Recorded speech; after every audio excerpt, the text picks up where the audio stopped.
दरम्यान मनोज जरांगे पाटील यांच्या आंदोलनाला पुण्यातील ट्रान्सपोर्ट व्यावसायिक निझाम आणि मुजीब शेख यांनी आता पाठिंबा दर्शवलाय। जरांगे पाटील छत्रपती शिवाजी महाराजांसारखे कर्तृत्ववान असून महाराजांची प्रतिमा जरांगे यांच्यामध्ये दिसत असल्याचं त्यांचं म्हणणं आहे आणि जरांगे यांच्या प्रामाणिक प्रयत्नांना यश मिळावं आणि मराठा आरक्षण मिळायलाच हवं अशी इच्छा त्यांनी या संदर्भात व्यक्त केली आहे। याशिवाय मराठा आंदोलनासाठी त्यांनी केळी, पाणी आणि बिस्किटांची देखील सोय केलेली असून त्यांच्या या कृतीचं मराठा समाजाकडून आता कौतुक केलं जात आहे।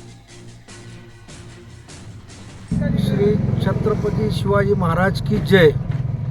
त्या मराठा समाजासाठी या जरांगे पाटील साहेबांनी जी करायला लागल्यात आणि जी केलंय आत्तापर्यंत आणि इथून पुढे बी करणार, त्या आम्हाला त्यांची जी कामाची पद्धत आणि निस्वार्थी काम जी आवडलं आम्हाला, त्या आम्हाला मनापासून असं वाटलं की काहीतरी थोडं आपला पाठिंबा त्यांना द्यावा।